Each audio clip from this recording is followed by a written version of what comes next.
I'm gonna do this terrible thing again. After I started the thing, I'm gonna wipe off the lens, forgive the noise. I will sit here for a moment and see if anyone shows up.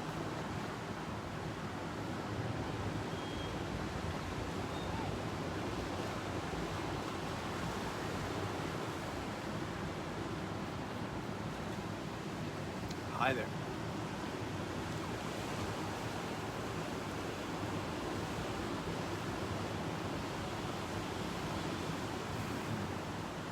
Who's there?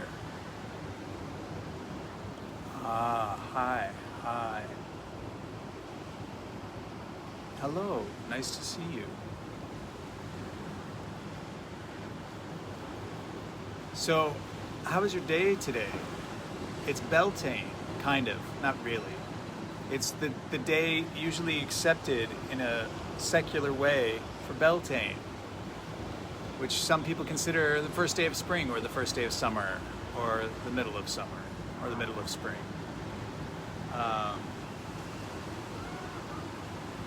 How are you feeling today? Have you been outside? Have you walked barefoot on the earth? Have you let your skin be exposed to the sun and the wind?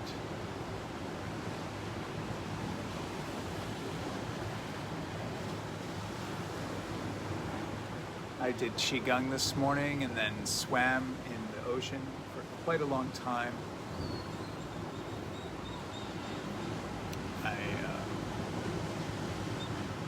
Hello, happy Beltane, happy Beltane. Does anybody want to ask what is Beltane? Do you all know what Beltane is? A pagan cross-quarter holiday where you dance around a maypole in ritual garb or naked, holding ribbons and weaving them together as a way of showing the knitting of the community. And then in certain cultures you would pair up with whoever it was that you ended up facing at the end of the dance and go have sex in the fields to bring fecundity to the agriculture of the community and of course to each other, to the community. Good evening, good evening. So I did say over the last couple days that this is the last day I'm going to be broadcasting at this time for the next 12 days. Maybe I'll do it on the 8th, we'll see. But I'm going to be participating in a evening Qigong class I'm going to be helping out with. So I may do my broadcast in the morning. Happy Beltane, happy spring, happy summer. May you feel the fecundity. Good. Do your ceremony naked. Yes. I am naked right now. I hope that many of you are naked as well. I hope, again, I will say this over and over, I hope you have stepped on the earth barefoot today and felt the wind and the sun on your skin. And if you hadn't, get away from the screen and go out and stand barefoot on the earth for a moment.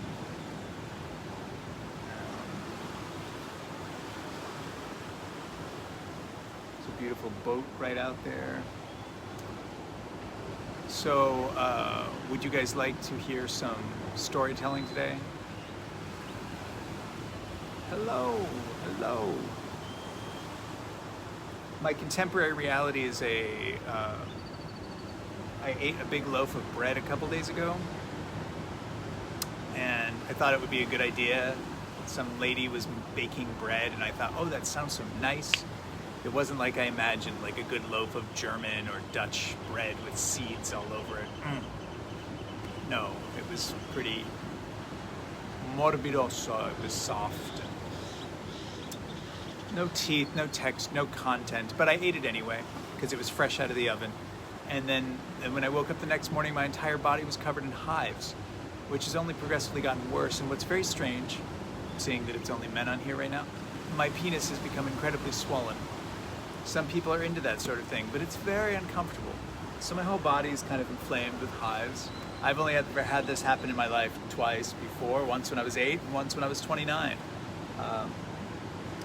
So I get in the ocean and that cools it off a little, and I walk around and I try to stay out of the sun, because the sun of course doesn't feel good when you're already super inflamed. And it's like all on my face and my hair. Hives. So, Beltane, I'll start with just a story from memory. Beltane I was introduced to through the Radical Fairies. The Radical Fairies are a secret society of gay wizards. I don't know, Chuck, the first time I ever ate whole wheat bread when I was 8 or 9 years old was the first time I had a full systemic hives reaction, so I assume it's just my body relating to the wheat. It was a whole wheat loaf she made, and I'm sure it wasn't 100% whole wheat because it was pretty spongy. Anyway, I first heard about the Beltane through the Radical Fairies, and the Radical Fairies they were an alternative version of gay liberation that had this whole idea of that what it meant to be gay was that you were like a medicine man or a shaman or a witch doctor, that you were in a very specific place in society where you had a role to perform, somehow having a certain type of spiritual duty.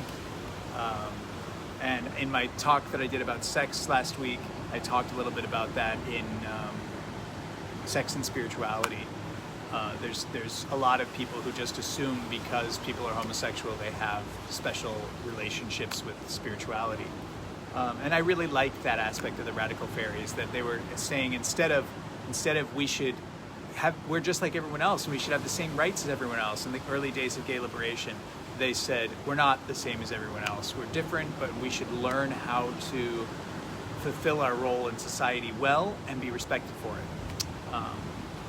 And the way that it's manifested as a contemporary culture is a lot of drag. Hello, Jorge Collar. I love you. The way that we should manifest this in contemporary culture, the Radical Fairies, is a lot of electronic music, mylar, drag, makeup, and drugs, which is okay, but it's not necessarily my magic.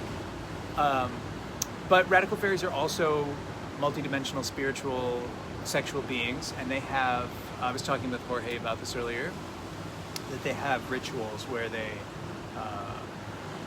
will climb out into the forest and cut down a tree and strip the bark off of it and cut the limbs off of it, and the tree from the last year, the night before Beltane, they will pull that tree out of the maypole hole that it has been in all year, and they will take that tree and make a gigantic fire and burn the tree throughout the whole night, and encourage people to come up with intentions and masturbate into the hole that the new maypole will be planted in, or have sex around the hole, or somehow ejaculate in the hole, somehow put your seeds. I remember the first Beltane gathering I ever went to, there were a bunch of lesbian folk who were menstruating into the hole, and I was like, wow, amazing, all right, this is an experience I get to have, because I don't know what age I was at the time, in my early 20s. It was like, whoa. And in that specific sanctuary, they had a tradition, as it were, that people would bring a bunch of mushrooms and they would make a big pot of mushroom tea, and in a kind of semi-religious way. Again, it had this ritual aspect to it. Those who wanted to, not everybody, you didn't have to, but those who wanted to could drink from this big chalice or a ladle, right, depending on who was being the ritual top that year, who was putting together the aesthetic club. But I definitely remember the first year I was there, it was a big, beautiful, ornate, like Ren Fair type chalice, and they would just refill it with a ladle, and then you could drink from it. And so as the ritual progressed, everybody just got exceedingly high and tripping. And again, like I was saying, there's this ritual where you dig up the maypole from the last year, you burn the tree, and then on the day of Beltane, one of the things you do is everybody puts these ribbons together, like shredding up old drag or sheets or whatever, and they tie it to the maypole, and then everybody helps get the maypole together and put it in the hole and stand it up, and it's usually a gigantic tree. So it takes a lot of effort. It's all a community building workshop, really. And then you put in a bunch of rocks around it to stabilize it and get it there, and then sometimes there's a very elaborate ritual, sometimes it's more just kind of, and everybody starts dancing around holding ribbons. And I've been at gatherings where people are really controlling and obsessive, where one of the traditional ways is that there's certain people going to clockwise and certain people going counterclockwise, and you dance around each other as you weave in and out. So you get this kind of perfect, beautiful braid up and down the pole. Most fairy gatherings, people are just, on lots of drugs and being crazy, and people are just spiraling everywhere, and you see people, and the tree just looks like whatever, some crazy, vomit of gorgeous color and mylar and plastic dolls and all sorts of little objects. And the only thing I remember from my first Beltane gathering was a very typical bad trip for me, where I had this, the trip was fun, and then it devolved into this like separation from reality and trying to make sense of reality, and then wanting to kind of reboot reality. Because in my young 20s, late teens, all I ever really wanted to do was stop reality and erase it and turn it off and then turn it back on and let it all just recreate itself. Because I was like, there is no way we're gonna stop this crazy endless cycle of exploitation and abuse, and I don't want anybody to have to live through this anymore. So that was kind of my first Beltane. But my first Beltane at the sanctuary, the reset, right? And Jorge has been subject to me falling into one of these mushroom holes and trying to be like, how do I turn off reality and erase everything and completely forget the entire story so that when we turn it all on, it's all fresh and new. I've been told by multi-dimensional beings that is not my jurisdiction, and I'm not allowed to make that choice for all the other beings in existence, so I stopped trying to do it. But one of the first gatherings I had in Tennessee, I went there specifically to meet this man who I thought was very beautiful and wild and a crazy beast of the forest. And he was with me at the beginning of the Beltane ritual, and I remember somebody like calling the directions and calling in the gods of the weather and the wind and the clouds and all this stuff. And it literally, like halfway through the dancing ritual, me and this man just went off into the forest and found this beautiful patch of moss and had amazing sex, and it was just so fantastic. And it was really sunny when we started, and when the sex was over and we were laying there, like clouds had gathered, thunder started, and lightning, and we were like, what? And then these huge gale force winds started blowing through, and everybody scattered, and we ran back to his house. He had a house. And I just, and I remember over the next week or two, there was like 7 tornadoes that blew through that area. And then some fairy was like, Queens, did we close the circle? And they was like, no, I think we all scattered. Nobody closed the circle. So they held this ritual to close the circle, and then all the weather calmed down. So it was that was nice that in my first Beltane, there was this real magic that was chaos, but still, it was real magic. It was beautiful. Coupled with delicious, beautiful sex and just the majesty and weirdness. Does anybody have any Beltane stories they want to tell? I'm going to grab my little cheat sheet.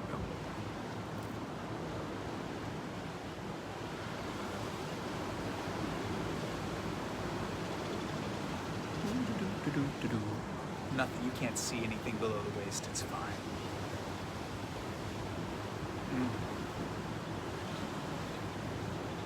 Jorge wants to tell Beltane stories of stars, and I can't see what the other one is.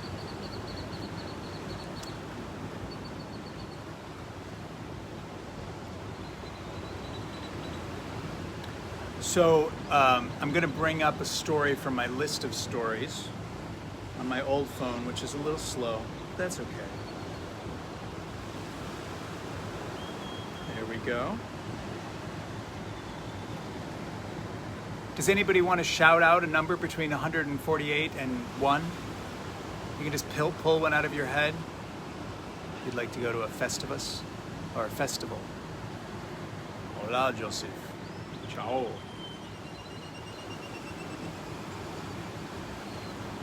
Jorge says wind. Oh, that was what the emoji was wind. 0 to 148. Jorge says 12. Okay, before I touch the thing. Oh, and Ricardo says 100. That's interesting. 12 and 120. There's some nice resonance there in a do-decil and decimal way. Okay, stop at the numbers. That's a lot of stories to tell. Let's see how long they are. 12. Understanding desire, motivation, seeing the curve of the earth, infinity symbol. Okay, I haven't told this story yet. So, when I was 18, I came back from England, where I had been living for 10 months. Before I went to England, I had done acid twice, and I thought this was a good idea. It was pretty amazing. It radically changed my life. I was talking with Jorge earlier today, and one of the things he said was something I used to always say, that everybody should do acid at least once, if you haven't done acid, because it very often gives you an experience at some point or another where you feel one with everything, especially if you can just open your heart up. And of course you can do that in meditation, and some people can just do that naturally. They just open up and feel one with everything. I think it's a truth of the world, so you don't need acid to do it. But for a lot of us who have these crazy psychological architecture, you need, like, an A-bomb to get yourself out of the cocoon that we've been, or the shell that we have been given in the world. So it's useful to have acid to dissolve and show you some freedom, and then you rebuild your architecture, maybe with some windows and doors and stairways. Anyway, so when I came back from England, I was interested in trying LSD again. I hadn't done it while I was in England, though I had been with friends that had done it. The first time that we got some, I don't remember the story of where we got it from, but I was with my two best friends, who I referred to in one of the other stories as the dog, a boy that I fell in love with when I was 13. And what should I call the girl? She's a Taurus. She's a Taurus. I could call her the Hierophant, but that sounds so pretentious. I don't know, she'd appreciate that, I guess. The Hierophant. Anyway, the dog and the Hierophant, doesn't matter. They were people that I had a bizarre love triangle with, where she was really in love with me, and I was really in love with him, and he was really in love with her, and we all loved each other in different ways, and we had this amazing psychic connection. We developed a whole language between us. It was wonderful. So they had visited me in England, and we had all had sex together. It was great. Clara, and they had gotten acid from somewhere. I don't know where it was, and we all did acid together. And I remember it started in, like, my parents' basement, where they had recently, what do you call it when you finish the basement, right? You want me to call her Clarabelle? I'll call her Clarabelle. My friend the dog and Clarabelle. And I mean the dog in the best way, of course. So yeah, my dad had recently finished the basement. I don't think he had finished it before I left, so I think it was kind of like a big deal for us to have this basement area downstairs, and there was a really good sound system. So for me, and for a lot of people, doing acid has a lot to do with this, like, relationship with, well, actually life in general has a lot to do with consuming media, right? Especially now, more and more consuming media. But at that time, we were really into music. It was a big thing for us. Love Clarabelle. Clarabelle's the winner! I love you, Clarabelle. Sorry. And I remember, we put on some different music, and we just, like, sat and listened to this amazing Dolby sound system and tripped out in the music. And every once in a while, we would go outside. So I'm sure a lot of you can relate to this. I thought I was fat. Everybody in my family thinks they're fat. Thought they were fat. And they made fun of me for being skinny. But I was a little chubby or something, like a normal, healthy person. And I became obsessive about it. I had this, like, thing in the background about how obsessed I was with being fat. But I was still certainly the skinniest in my family.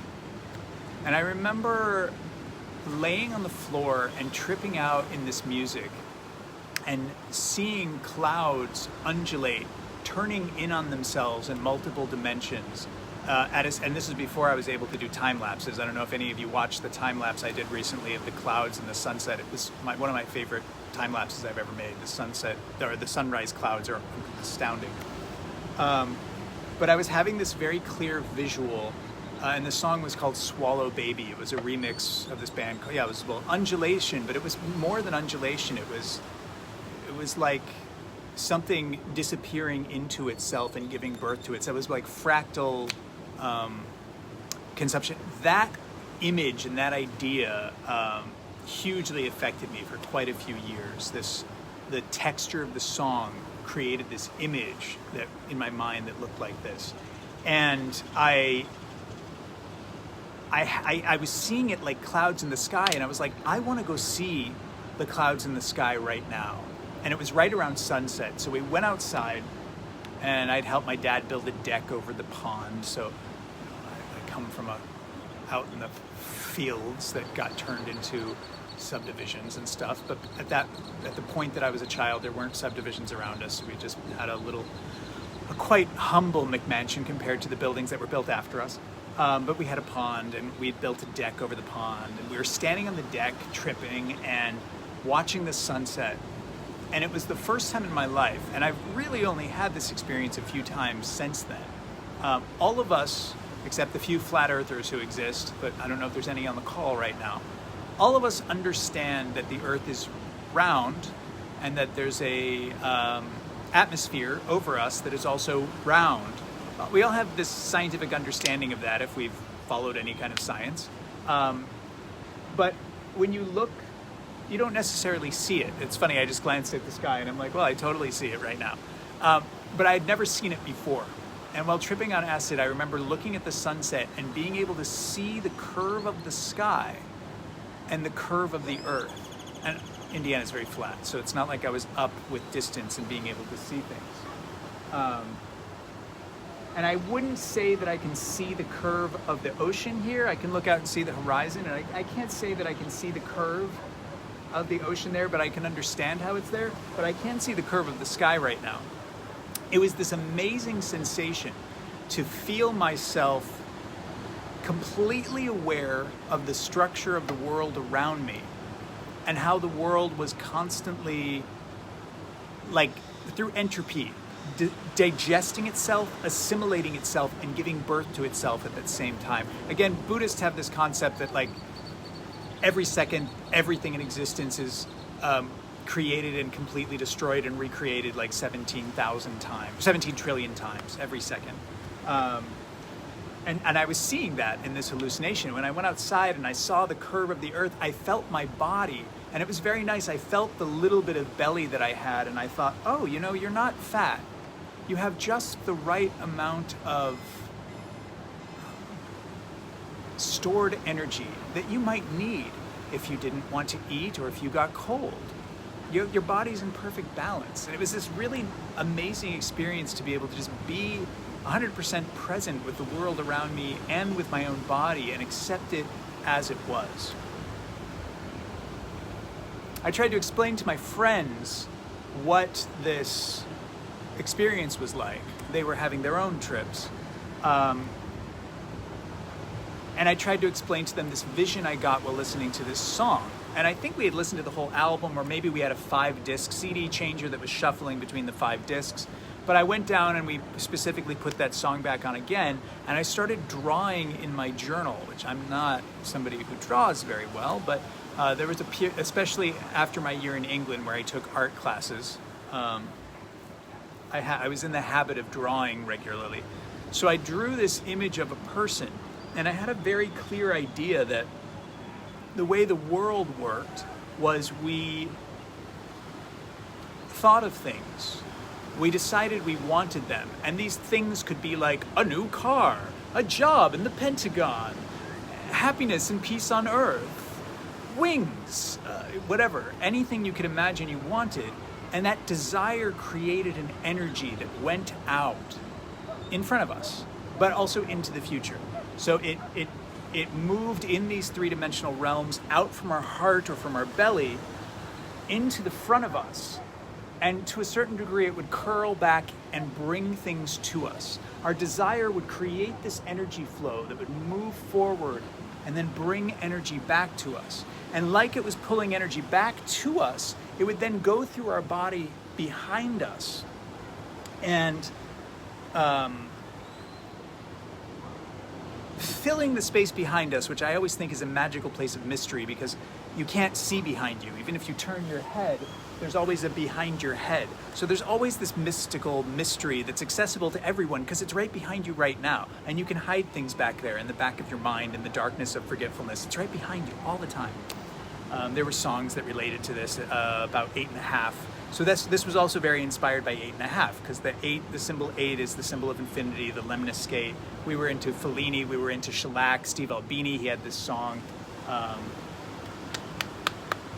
Heartbeat, from his band Big Black, and he was referencing that like a movie, it's behind me, like my own beat, like my heartbeat. So that was also inspiring this hallucination I was having, or that I was trying to explain to them, that when we desire things, we create this energy flow that goes forward into the world in front of us, but also into the future, into the time in front of us, pulls back information that we might need to make that happen.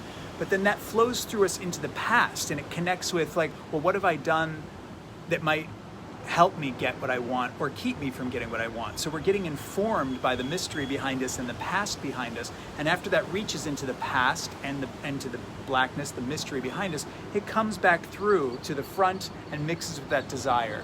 And it comes back and forward and back and forward. And so we have this like infinity symbol, this lemniscate that's flowing whenever you have desire. And of course, like, this was like an amazing revelation to me. I'm like, this is the mechanism, because I was really obsessed with trying to figure out everything on a metaphysical level. Like, I wanted to figure out how reality worked so that I could basically hack it, because I thought it was a mess. It took years till somebody explained to me, he was like, Dominic, you can't hold people to these stringent ideas of how you think the world should be if they don't even make you happy. They're not going to make anybody else happy, so you can't be disappointed when people don't follow them. And I was like, that's a very good point. Oh, look at the light on the waves. That's so beautiful.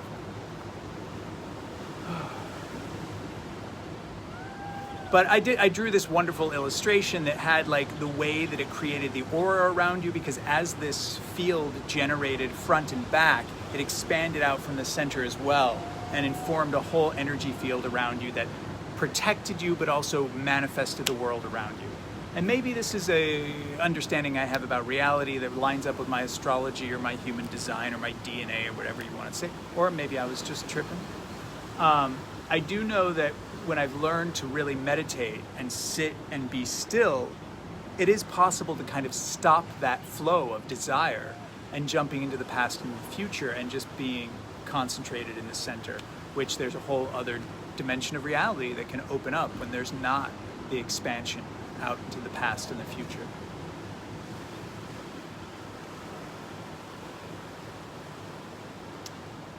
Everything in reality collapsing in on itself and giving birth to itself at the same moment, like a torus. Do you know the symbol Taurus? I said the word Taurus earlier because we're in the time of Taurus astrologically, which is the symbol of the bull, like the taureau.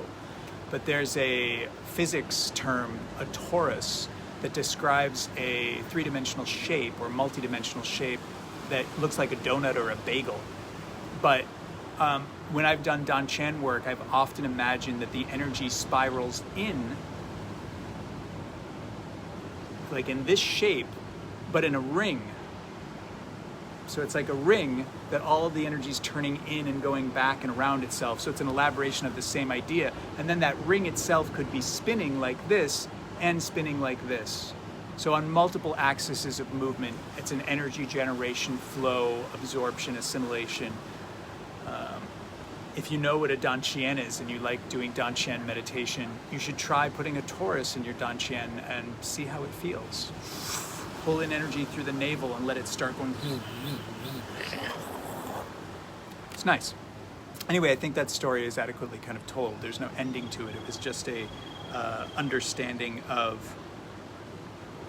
one of the ways that energy could flow in the universe, and I could relate to it and it very much informed my life for many years, and it's still, I guess, part of my makeup. So the next number that was called out was 120. I liked that 12 and 120. That was nice and synchronistic. A Venezuelan and a Puerto Rican. Good job, Latin America. 120. Who were you in a past life? I was all men. That's why I look familiar to you. I've been all life. Namaste. Namaste. Do you guys know Namaste? Everybody knows the word Namaste, right? Namaste! Hey, Namaste, yo! Namaste probably means a lot of different things. The definition of Namaste that I first internalized and still find interesting is when you understand that everything in the world is one and that all consciousness that really exists is only one thing. There isn't an us and them, there isn't a you and me, there isn't a self and other, there is no internal, there is no external. However, there are friends and there are lovers and there are enemies. There are people that are me and you and mom and dad and sister and brother and all that shit.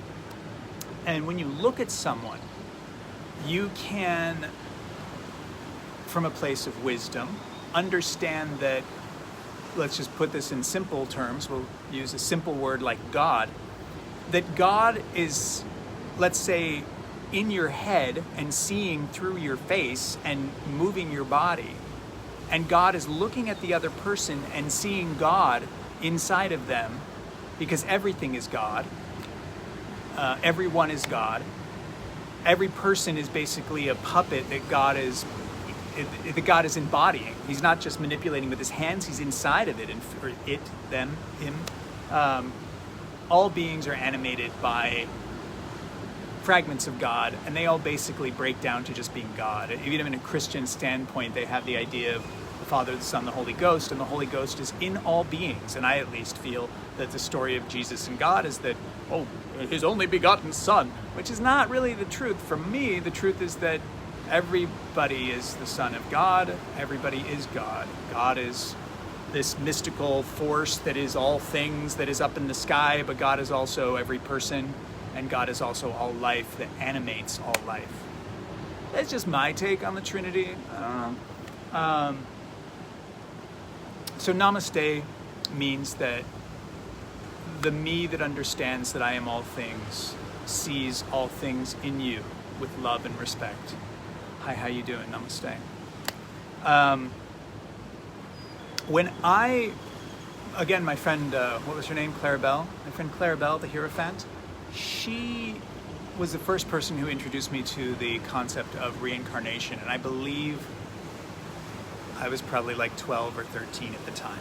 I must have been 13 or 14. And I was really blown away by the idea that reincarnation could be a real thing. And it's always fascinating to be like, when you're a grown-up, whatever we are, 30 or 40 or 50 or 60 or 70 or whatever we are, we've heard of reincarnation, we've already thought a whole bunch of things about it, and we're like, whatever, it is what it is. But when you've never heard of it before, imagine being raised in a world where you're being told you have a soul that's either going to go to heaven or hell, and the way that you've chose to relate to that is, well, I'm definitely going to go to hell because I am not perfect enough to go to heaven. There's no way. Or I just don't have a soul. Fuck this whole story. It's bullshit. I'm not going to get involved in this garbage. So that's basically the state I had been at. And then she was like, oh yeah, well, Indians believe that you just kind of get reborn over and over and over again, and you can be a tree or a butterfly or a mouse or a dog or a lion or a dinosaur or a queen.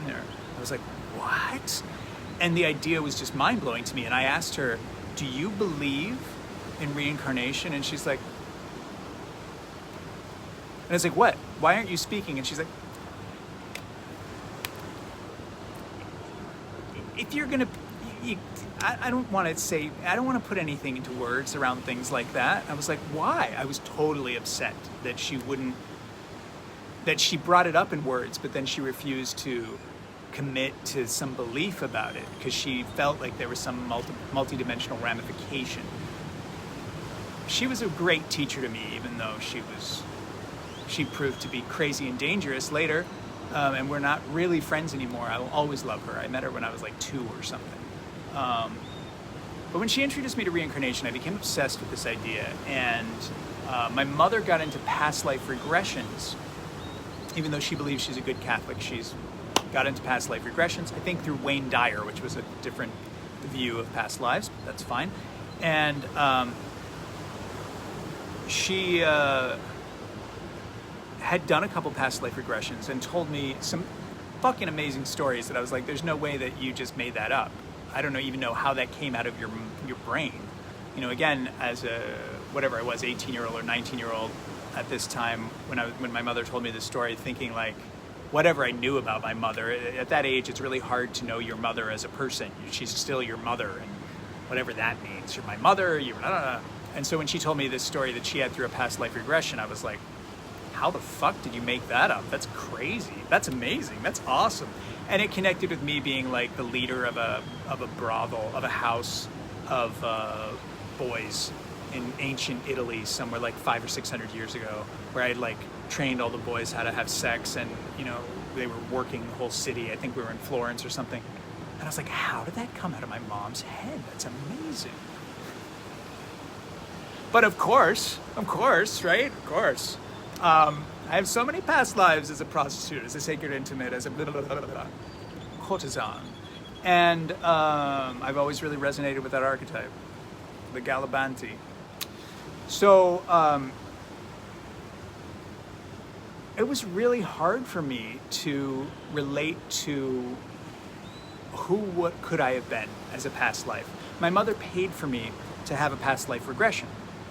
And the woman who did it was a Christian, so she like used angels to guide me into my past lives. And at least the story my mind made up about the visuals I had was that I saw the first life I had on this planet and the last life I had on this planet. And I don't know if that's true, because again, what this story is about, it changed later. But the first story, the first life that I apparently had on this planet was as a god. And not like God with a big G, but just a god in a Mediterranean area that was a pagan god, and it was probably somehow relating to the Greek myths we know about, but was probably even a lesser god than that. I know that I was like a wind elemental spirit god thing, and I lived there for a few hundred years, and there was a temple where locals made offerings to me. And eventually one of the locals, and I think he was some kind of a priest or had that kind of relationship with the community, came to the temple and said, there is a new religion here that is destroying the old religions, and they are on the way here to destroy the temple. Thank you so much for all of your service. We love you, but I want you to leave before they hurt you. That was the intention. I don't know what the words were because it wasn't in English. But it was pretty amazing to feel that level of respect and love that, of course, this is paganism. It's a nice story to tell on Beltane. And I was in accord with it, right? It was that relationship with community. And I felt my sense of self exit through the roof of the temple and dissipate into the sky. And that was how I died. And then the last life I saw, which is funny because I had this story right after having met a good friend that I had ended up at a friend of his apartment in Brooklyn after my first visit in New York. And there were all these kids sitting around who were like New York college kids, and they were talking about how they wanted to, what they wanted to have happen to their body when they died. Did they want to be buried or cremated? So they were having that conversation. Do you remember having that conversation at some point in your life? Do you want to be buried or cremated? So these like college kids are talking about, do you want to be buried or cremated? And I'm just sitting there listening. I don't think we were stoned. But I remember when it got to me, they were like, what would you like? And like, they didn't know me. I wasn't in college with them. I was there with my friend. And I said, I don't really want to be buried or cremated. I think coffins are horrible, and I don't really feel like I want to be burned. I think preferably I'd like to be left in the forest for birds and beasts to eat. And they were like, I'm like, yeah, I just want to be eaten by forest creatures. That would make me feel better. So in this past life, I was somebody, I think like in Alaska. I was like a burly, bearded dude who had built my own house and was trapping and fishing and I'd been living out there for many years, completely on my own. I was a complete isolated hermit, and I wasn't sick, I was fine, but I was getting older, and I just kind of decided I'd had enough. And I must have had like a very peaceful, integrated relationship with nature, because I went out, I felt like very at peace with nature, and I went out into a mountain area that had a clearing. I went into the clearing and I called for the wolves, and the wolves came and they surrounded me, and I talked to the leader of the pack because I knew who they were. I had obviously seen the wolves before, and I had a way of communicating with them, and possibly just from my being integrated with nature, I was able to perceive how, which one was the leader, the alpha. And I said, look, I've had enough of being a human. There's no point in letting this carcass go to waste. I would like you to eat it, but wait until I leave. And I laid down and willfully died and left my body, and then the wolves ate my body. I don't know if that's true. It's just two stories. But it was a nice foundation to work with the idea of reincarnation. I wasn't certain of reincarnation. I didn't know if I believed in it, but I entertained it as a possibility. And a big part of how my spirituality worked for a long time was, anything is true. If you talk about anything in the spiritual realm, you're wrong. Because anything you put into words is limiting it, and anything in the spiritual realm is infinite. And so, you talk about something as being blue, and sure, it's blue from this perspective where you're looking through this spectrum, but really it's all colors and all wavelengths. So that's what I was believing at the time. And I've talked about this in other talks recently, that if I'm with someone who has a spiritual belief about something, like if I go to church with somebody, or if I go to some kind of ritual with somebody, I can tap into their belief, because I believe that anything that people believe in the spiritual realms is real. All the gods that everybody have talked about, they're all there. The fairies, the sylphies, the undines, the Sheilas, they're all there. They're because people believe in them, they have believed in them, their echoes exist, time doesn't exist, so you can find them in the past if they were once believed in there.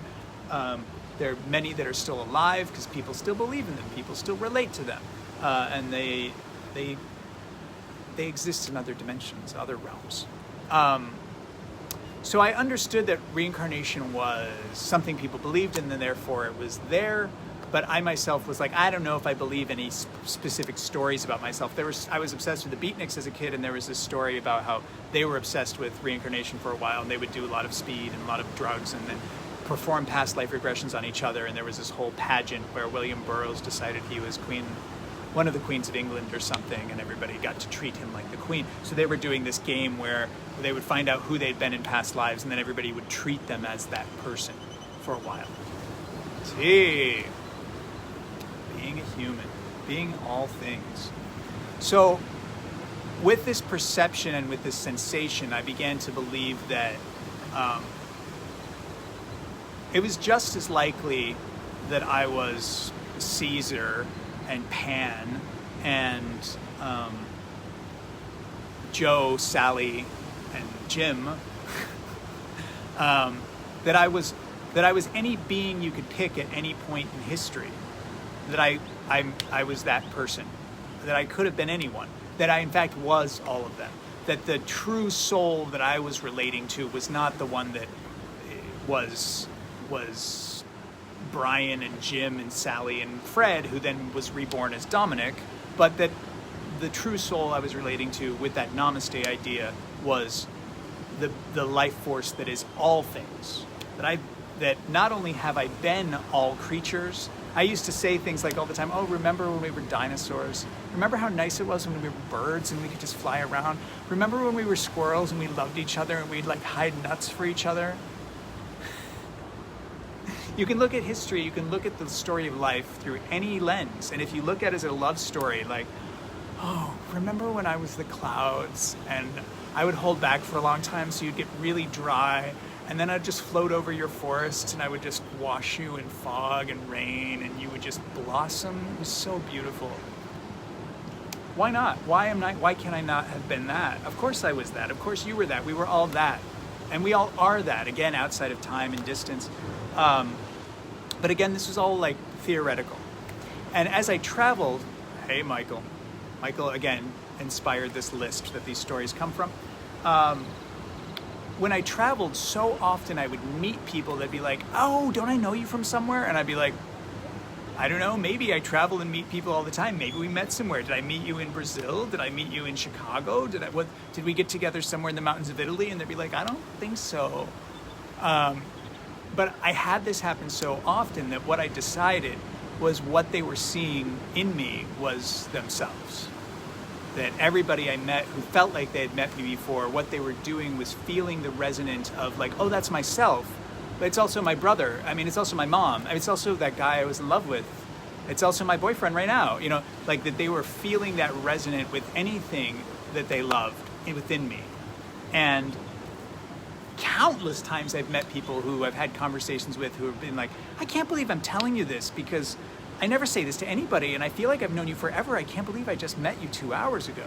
I've heard that so many times. So I just had the impression that I was like, what they're relating to is they're feeling the wholeness of being through me. I mean, it's no virtue of my own, but that I allow it to be, right?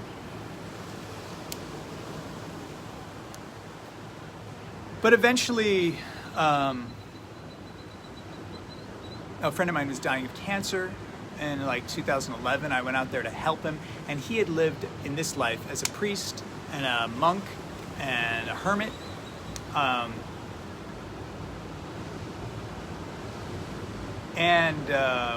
While I was with him, I had this strange, like, multi-dimensional, like, you know, when you look in a mirror and you see like there's a mirror on the other side and you see it reflecting infinitely and you see yourself from like minutely different perspectives infinitely into the distance. I felt like I saw that, but of all the different lives we had lived together, and so many of them we had been monks. We had been different types of Christian monks. A lot with him was mostly different types of Christian monks, but we had been other types of monks and holy men and crazy hermits in the mountains and stuff. And I was just like, oh my God, we've done this so many times before. I'm glad you're dying so you get to reboot. You don't need to do it like this again, but as you wish. You know, and I think it was still like 5 years later that I started getting into these Buddhist meditation retreats. And one of my first reactions to these Buddhist meditations retreats was, I will not be a monk again in this life. No, I don't want to do it. I don't want to be a monk again. No, I'm not going to be a monk again. I want to be a monk so bad. No, I'm not going to do it. It doesn't solve the problem. I'm not going to do it. I'm just going to be a human and eat meat and have sex and drink alcohol. I'm not going to be a monk again. I've given up drugs and alcohol now, but I do still eat meat and have sex. And it's funny, the woman who introduced me to this Buddhist stuff, she was like, oh, Dominic, we've been in monasteries so many times together, and you know we were the bad monks who were having sex in the back. You know we were breaking the rules, and we have to stop doing that. And I was like, it doesn't matter if you're perfect. There is no escape.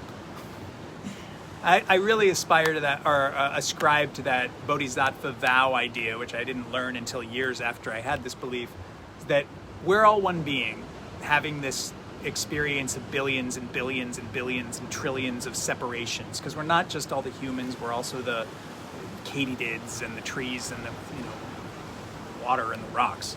We're all forms of life. Although there are specific encapsulated souls that are the spirits of humanity and the spirits of cats, but then there's also the spirits of Rottweilers and the spirits of Frenchie bulldogs. There's infinite differentiations of the gods, which is why Hindu gods, that's one of the things I like about Hindu gods. I think they have like over 3 million Hindu gods, but they all kind of collapse into overlords until they all collapse into one overlord, and then that overlord is a joke, and it's just the whole universe, undifferentiated. So that's my shape. That's my frame story, my shape of reality, how I relate to reincarnation. I'm not really attached to the idea that I was this person, but when I'm in relationship with people, when I'm in the frame story of the spirit of humanity, then yeah, it's easier to say like, yeah, I've been your mother, I've been your brother, I've been your teacher, I've been your slave, I've been your murderer, I've done all these things. I love you, I'm sorry that Sometimes it wasn't so nice, but it was just our language of love for that lifetime. We were playing master and servant. Let's play master and servant. If anybody wants to make that Depeche Mode reference for me.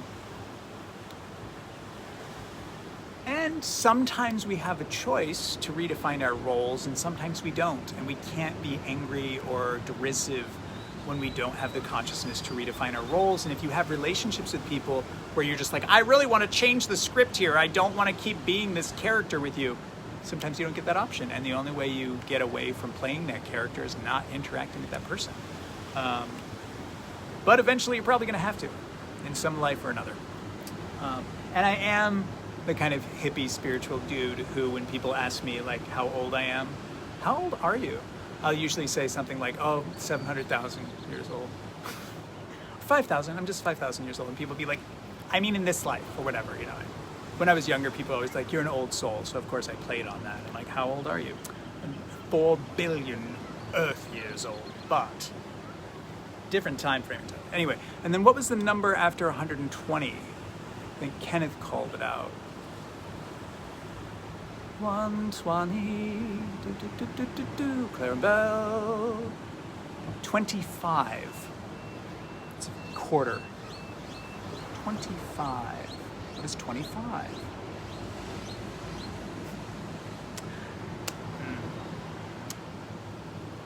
Okay, well, I told this story in the last storytelling, but I didn't realize it was a story on the list. But I told it already. But I'm going to tell it again because you called it out. Oops. So, once upon a time, I was somebody who, like most of us, you know, sex is not the easiest thing to have for some people. For some people, there are absolute sluts. But even absolute sluts have to have some kind of introduction to the habit. They don't just pop out like that. You know? Sometimes they start very young. I've certainly met people. God, I had this massage client. What a horrible story. I should not tell that. Most of you would be terrified. You'd be scandalized if I told this story. Anyway, I'm not going to tell that story. So the story that I'm going to tell is, so I wasn't a slut. I was somebody who had very little sex like most people. And the first person I had sexual relations with, there was no sucking or fucking. It was just wrestling.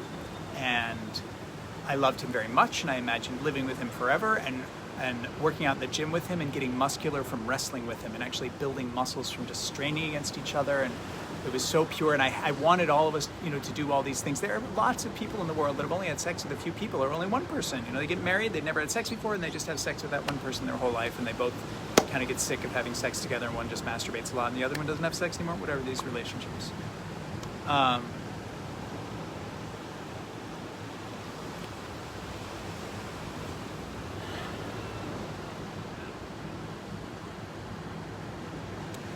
But there are some people who feel like, for some reason or another, it's a good idea to have sex with as many people as you can.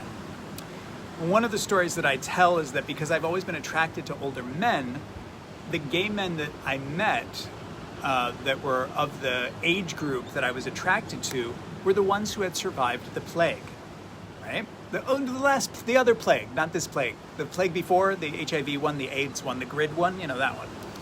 I had a lot of sex with the AIDS survivors, and the AIDS, most of the AIDS survivors who were having sex with young men in the 90s and aughts and early aughts were people who ascribed to this idea of what does it mean to be gay? Well, it means that you have sex with men.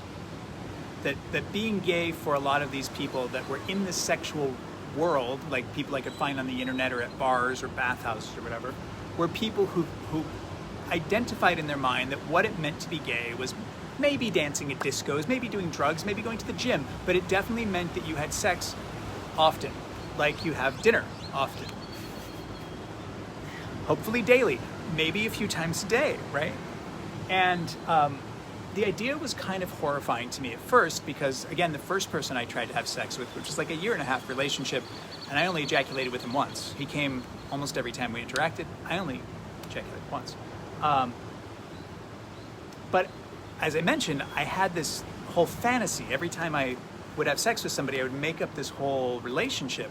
And I had this fantasy with the first person I had a relationship with, that we were going to live together, and we were going to do music together, and we were going to do theater together, and we were going to work out and become big and muscular and strong, and I would build my muscles off of his strength. And he was older than me. He was like twice my age. I think I was 14 and he was 32.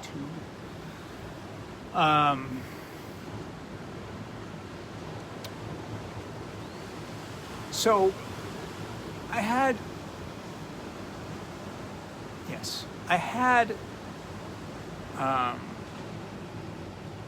sex with people like from bars a few times, and through IRC, meeting people online. And it was always like I was expecting, like I had a very clear idea of what I wanted from a relationship. I wanted some kind of like mentor, teacher, father replacement who would somehow shape me into being a better person than what my father had shaped me into being, because I felt like my father hated me and that he was shaping me through ridicule and derision and all these negative forces. And so I wanted somebody who loved me and would reshape me through love. It was a lot to ask from a boyfriend, right? So it's not surprising that all the people I had sex with, I was very disappointed in, because they generally, I felt like were just trying to eat my youth. I liked older men. Actually, that's one of the big reasons I grew a beard, was when I first encountered bear culture, I found I loved how sensual they were. It was in Tucson, Arizona.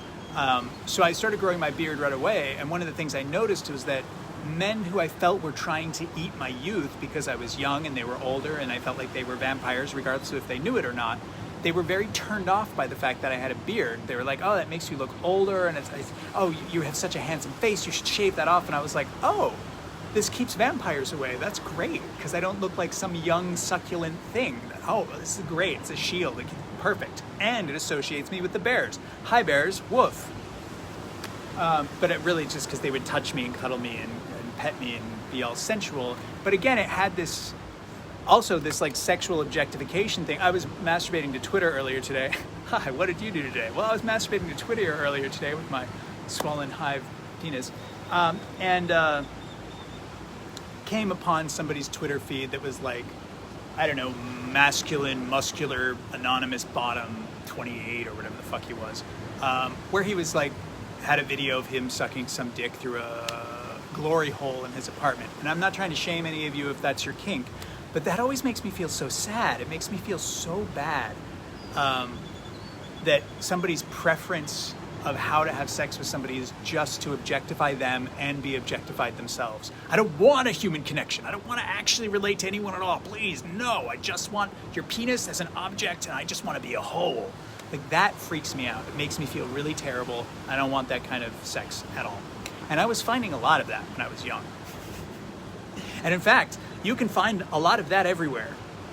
I mean, I meet people who are like, oh, I just never have sex. And I'm like, oh, you can have completely like objectification, disconnected sex all over the place. Right now, it's happening.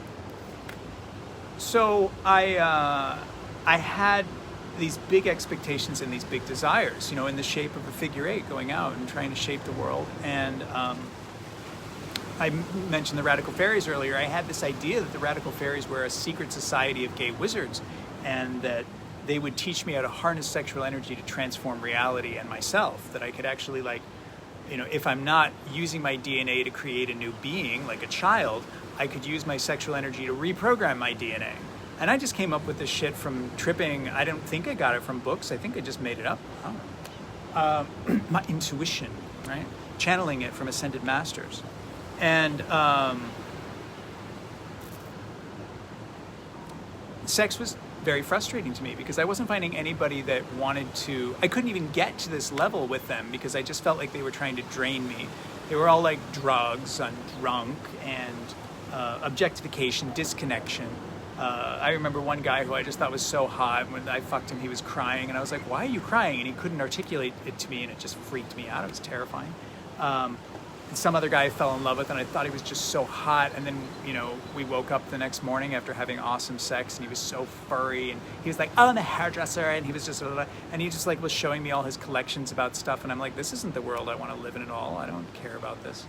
You know, I was super judgmental as well, because I had a very specific, I wanted this like secret esoteric world that I believed was possible, that the world was really, this world is not about that. So I was hugely disappointed. But I was trying to have sex repeatedly because I was looking for the one, right? The one that I wanted was a multi-dimensional sex wizard, you know, like God thing. It wasn't a physical thing, it was an internal thing, but I was very early attracted to the hairy, older thing. So, you know, there's a wonderful book called German Sex Magic, Gary. Do you know who wrote it? Because that's a pretty vague title. That'd be great if you could tell me who wrote it. I would be interested in looking it up. Although I have studied a lot of these things at this point in my life. But this story is 25, right? Cocksucking the Construction Worker in Portland is the name of this story. And I'm just giving you a very long build-up because, like, it's, what's a story if you don't give context, right?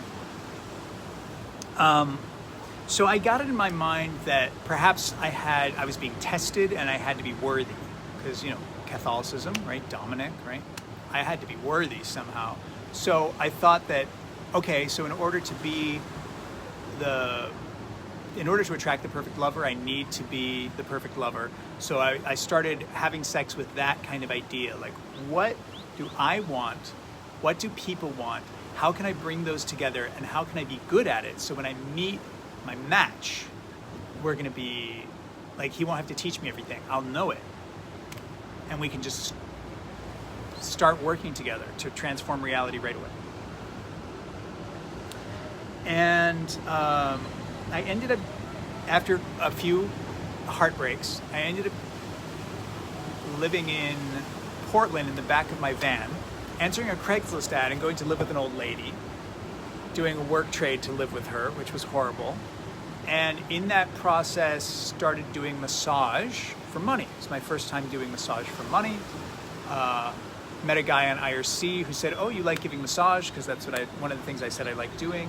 Because I had been giving massage since I started having sex with men, because I found that when they came, they just wanted to leave, but if I kept massaging them, they'd stay there. So I'd sometimes massage people for 4 hours just to keep them there. And it was so amazing to me as like an 18-year-old, 19-year-old to be like, this is a full-grown man and I can touch him anywhere I want and make him feel good, and this is amazing. So when this guy offered for me to do a four-handed massage with him, this guy said, right before we started, he was like, the guy might ask you to finish him off, and I don't want you to feel like you have to. If that doesn't make you feel comfortable, you don't have to do that. But if you do, he'll probably pay you more. And this was like right before we started. So this was right before we started, so we didn't have time to talk about it. So as I'm starting to massage him, I love how I'm just getting totally distracted, but that's what storytelling's about. This is part of leading to what I was talking about. As I was working on him, I kept wondering what exactly that meant, finish him off. And like, did he expect me to fuck him or get fucked by him or suck his dick? What did he expect? Did I hand job? Is what is he gonna ask me? Like, what is, so I had all that going on in my mind, and I was also trying to give a good massage, but pretty much before this, I had only ever given massage to family, friends, and people I had already had sex with. So this is the first time I was like working on a client. And I was kind of like, what, do I have to turn him on? Like if I tickle the inside of his thigh, will that make him hard? That didn't make him hard. Maybe if I brush his nipple slightly, that'll make him hard. No, that didn't make him hard. And I went to go work on his arm, and I grabbed his hand to hold his arm so I could work on his forearm and his bicep. And my hand inside of his hand is what gave him a hard-on. And I felt a huge energy flowing from him into me and from me into him. And I was like, oh, I can do this. He just wants a human connection. That's what's making his dick hard. He just wants a human connection. I'm happy to do that. Yeah, no problem. He doesn't need to pay me more. That's fine. And he ended up jerking himself off anyway. I mean, I played with his cock and balls a little bit and he jerked himself off. and I had a car at the time, and he asked me to give him a ride back downtown. I don't know why. I guess he took a taxi out there. And in the ride back downtown, he was like, so could I hire you regularly, maybe a few times a week? And I was like, really? And it was $150 a pop. So like, this is what I first got paid the first time I gave massage, was $150 a pop. And it took years before I was getting paid that in New York. But that's another story. He said, well, I can't host because I'm married, but we could either meet at like a Motel 6. He said we could meet like someplace that has no character but is cheap, like a Motel 6, or we could meet at the gay bathhouse downtown, which is sleazy but has a lot of character, and maybe you can play around afterwards if you want. It's the same price, so I don't really care. Whatever you want. And I was like, well, I don't like hotels, I don't like bathhouses, but I do like the idea of a place with character over a place that doesn't have character. But I don't like bathhouses, so I'm not going to play around. And literally, the first month I was in Portland, I was seeing this guy 2 or 3 times a week at the bathhouse downtown. We would meet in the middle of the day, like on his lunch break or something, and I would massage him for like an hour, and then he would jerk off. And he'd always like come over my shoulder or over my head. He shot really far. But on that level, it wasn't like dirty. I found him very sexy. He was big and bulky and furry.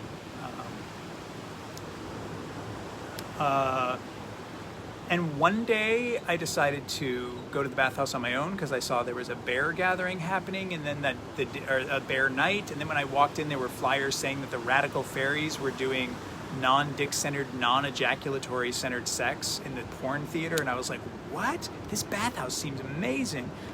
Long story long, I ended up getting a job there, and the manager there, he was a big bear with a big beard. I thought he was so sexy, but he wasn't attracted to guys like me, but we were both attracted to the same type of guy. And he had been working there for almost 20 years already, so he said, I know all the guys who would be interested in having sex with you that are your type, because I want to have sex with them. And some of them want to have sex with me, and some of them want to have sex with you. Some of them want to have sex with anybody, it doesn't matter. And I'll let you know, and if you want to have sex with them, I'll cover for you at the desk, and you can go up and have sex with them. So it wasn't like I had to. It wasn't like I was expected to. He just knew that, maybe I would. So I went from somebody who had sex very rarely and always with this idea of maybe this is the one, and maybe this is the mentor, maybe we can transform reality together, to having sex 3 or 5 or more times a day at my work. And I worked at a day shift. I had to be there at like 7 a.m. I don't know what it was, 7 to...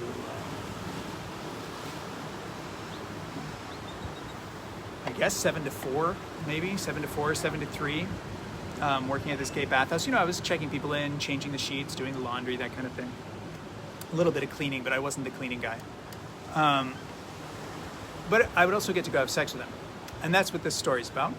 Was one day there was this dude who came in who was like a classical cliche of a construction worker. He had the big boots on, he had his fucking hard hat and a lunchbox with him, and he had like a street security vest on with the reflectors on and everything. So he was obviously coming off from a job and just having a moment, and the manager was like, oh, that guy would like you. So I went up, and I had a much shorter beard, like that level beard.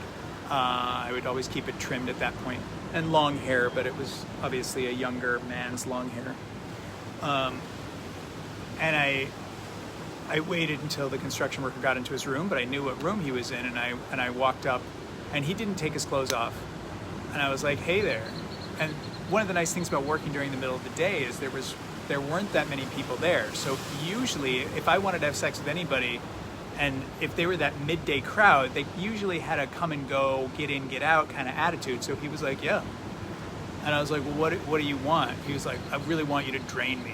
And I was like, drain you? And he was like, yeah, I just want you to like suck it all out of me. And I was like, okay. And I had not encountered that term. So as I was saying earlier, when you encounter something like the concept of reincarnation or draining someone or breeding someone, the first time I encountered these things, they became like these huge mythological concepts in my mind. So as I'm sucking this guy's dick, I'm thinking like, what does that mean, drain someone? When he says he wants all of it sucked out of him, like, what does that mean? And I had been doing yoga already at this point. I had been meditating already at this point. I had been doing Reiki and a type of naive Qigong. So this was the first time that I consciously tried to do this, where I tried to feel his life force energy in his cock and balls while it was in my mouth, and tried to feel it connect like into my body, into my belly, and tried to feel my energy force connect into his body in whatever way I could imagine. And it was like I visualized maybe his soul or the core energy of his body and how it connected to his sexuality, which now I would call Kundalini, but at the time, you know, I didn't know the word Kundalini, and I was 20 years old, and I was able to kind of trace the path of the energy through his body and feel it as he was coming to orgasm. And as he was coming to orgasm, I kind of like moved all of my energy up and pulled all of his energy down out through his cock into me. And he fell over and passed out, like just totally collapsed. And I was like, oh fuck, did I kill him?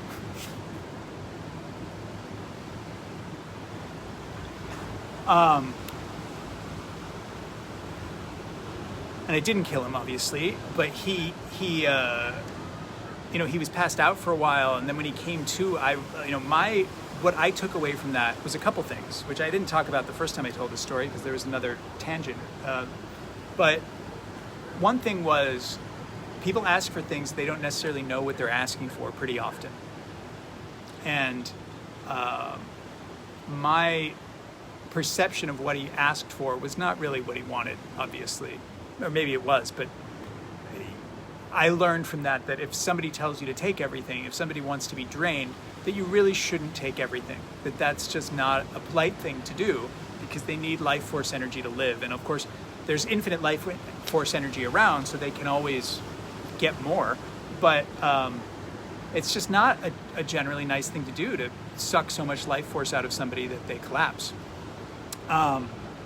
Also, I learned that you could suck life force energy out of people, and that it was quite a high, which is what I think motivates a lot of people. When I said earlier that a lot of these people were vampiric and just trying to eat my youth, for a few years I had quite a problem with that, because I got maybe addicted to the idea of eating people's life force energy. I thought it was so awesome that this man has some kind of physical strength or some kind of intelligence. Or even when I was traveling the world and I was like, I want to learn how to speak Turkish. Can I suck his language out of his cock and learn can it go into my tongue and then I can speak Turkish? I tried. But I think that's disrespectful to take people's energy without their permission. And again, sometimes if people give their permission in a unilateral kind of way, like, oh sure, come into my house, and then the vampire can just kill them. You know, I didn't want to be a vampire. I didn't want to be a crab. I didn't want to be a parasite. So it was very difficult to like, how do I was very, the succulence of like eating someone's life force was like, wow. When you imagine you can do it and you engage with someone on that level, then you can. And I think a lot of people are unconscious of it, but that's what they're doing. They can't really be honest about it because their morality structure or their imagination structure doesn't allow it. So one of the things that I developed over the years, also kind of from that situation, was that I found that if I didn't have care for the person, then sex made me feel really bad. So when I connected with people, even if I didn't know their name, even if it was in a bathhouse or a sex party or something, I had to open my heart and love them. I had to think and feel with my hands on their body that I cared about them and that I loved them and that I wanted them to feel really good. I wanted them to be honored and exalted and appreciated. I wanted them to feel loved, even if I'm just being a cocksucker in a darkroom. Which again, is just not really my cup of tea, but I did it when I was younger as an experience to just see what that would be like. And over the years, I developed an awareness of opening someone's crown chakra to the infinite energy of the universe so it could flow through them. And so like, as I was sucking their cock, I also learned how to not make people come, because I got so good at sucking cock that they would come really quickly, and that just wasn't fun for me. I wanted them to enjoy it, and I wanted to enjoy it. I wanted to take time. So I learned how to like slow down and not make people come quick, and connect into their energy field, and then open their energy field to an infinite energy source so that they couldn't be drained. so that they would have energy flowing through them, spiraling with them, through me into the earth. So I wouldn't keep it. So it wasn't about me eating it. It was about channeling, letting it flow through me into the earth, letting the earth energy flow through me into them, letting the sky energy flow through them into me. So it wasn't just their energy I was receiving, it was also the sky and the earth energy and blah, blah, blah, blah, blah. So I was picturing, and I still do this when I'm sucking someone's dick. Like there's always a part of me that's like, okay, the tongue on the shaft and the lips and the tension, and watch out for the teeth, or they like the teeth or they don't, and the speed. There's all these physical things to pay attention to. Again, I do teach blowjob lessons if you want to have a private blowjob lesson. Donations welcome. Or you can just take the teaching from this talk right now and apply it to your practice of being a fellatio expert. So imagining this energy flow, there are physical skills that can be honed, and then there's energetic skills that can be honed. And emotional, like caring, even if you don't know the name. And one of the stories that I told in this story last time was when I started getting into the Taoist sex practices, I learned how to take their orgasm when I was sucking their dick, and instead of bringing it into my body, I would first put it into their body and cycle it through their body in this thing called the microcosmic orbit. And I could just keep them orgasming for like a half hour. And like I feel this a lot, but a lot of people, when they come, they don't want you to touch their dick anymore. They're like, that's too sensitive. And I feel like a lot of times it's because people are just trying to take. And you're like, don't take too much, honey. It doesn't feel good. Don't clutch mother's hand quite so tightly. Don't suck so hard on the nipple. Hey, chill. So if you give and you slow down and you cool the energy down, then it's not too much, but you can keep them orgasming. And with certain people that the energy feels really good, I can then cycle it through my body, take their orgasm through my body, and then put it back into them. Mix it with my energy, give it back to them, and then put intentions in it when it's in my body. Again, like, may you be happy, may you be healthy, may you be safe, may you know you're beautiful, may you know you're wise, whatever. And trying to put that energy in their orgasm and cycle it through their body so that their whole body becomes nourished by the orgasm. So it's a wonderful, beautiful experience. But all of that started by giving a blowjob in a bathhouse to a construction worker who said he wanted me to drain him.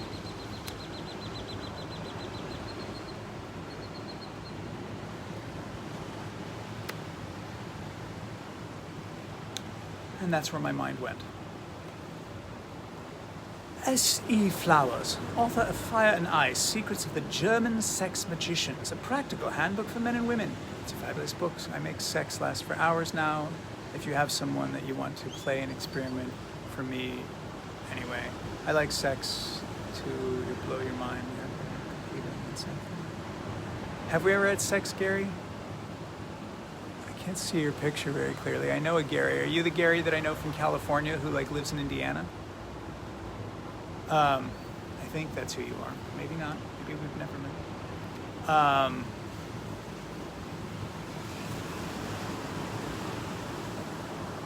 Is that enough storytelling for today? I'm glad you love that story, Michael. That's good. That was kind of fun, asking people to tell stories, but it was funny that it was like 12 and 120 and 25. Although I imagine 25 is a number that people would pick frequently because it's a quarter. It's one that jumps into your head. Oh, so no, Gary, I've never met you. Okay, well, great. Well, thank you for telling me about that book. I'll look it up. I hope I get to have sex with you someday, Gary, for many hours. And does anybody have any questions or feedbacks or comments? Do you want a little bit of silence and just to look at the sea after the sunset?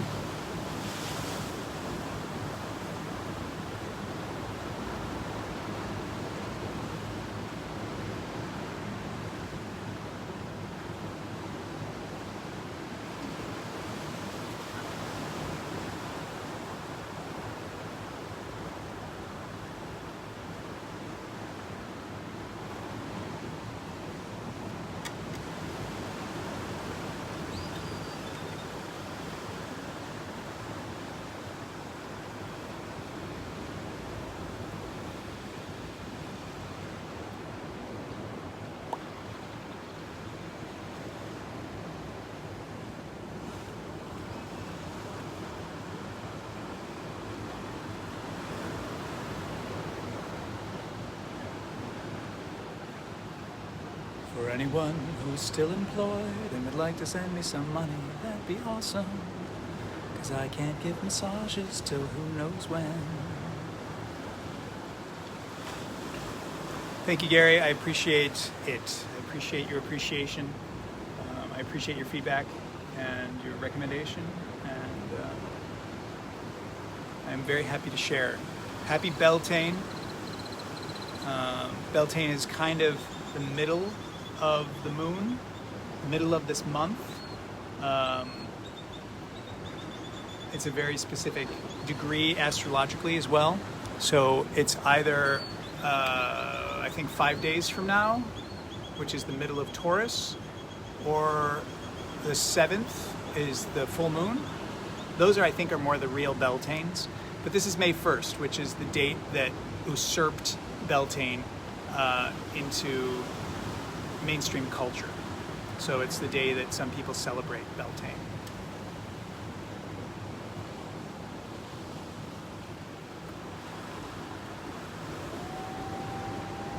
Thank you, Skip. Namaste.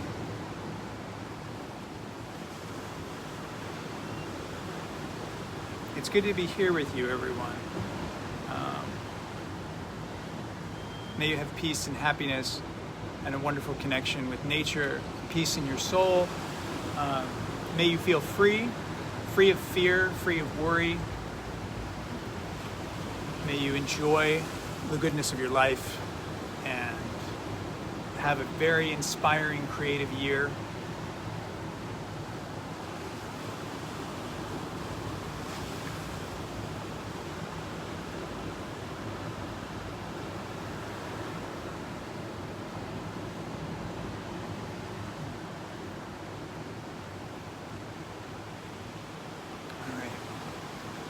I guess I'll say goodnight for this evening. And again, this is the last time I'm going to be doing an evening talk at this hour for almost 2 weeks, because I'm going to be doing an evening teaching seminar thing for Qigong. So I may do talks in the morning. Again, if any of you have any requests, you can always send me a private message, and I will do what I can. Make a time and tell a story and send you a link. Blessed be. Much love. Bye-bye. Good night, Tom. Happy Beltane. Thank you, Gary.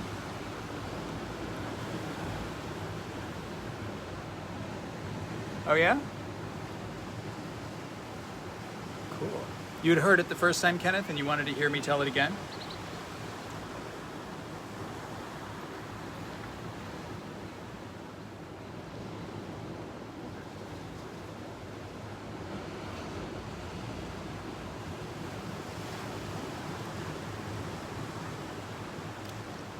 Love you. Good night, everybody.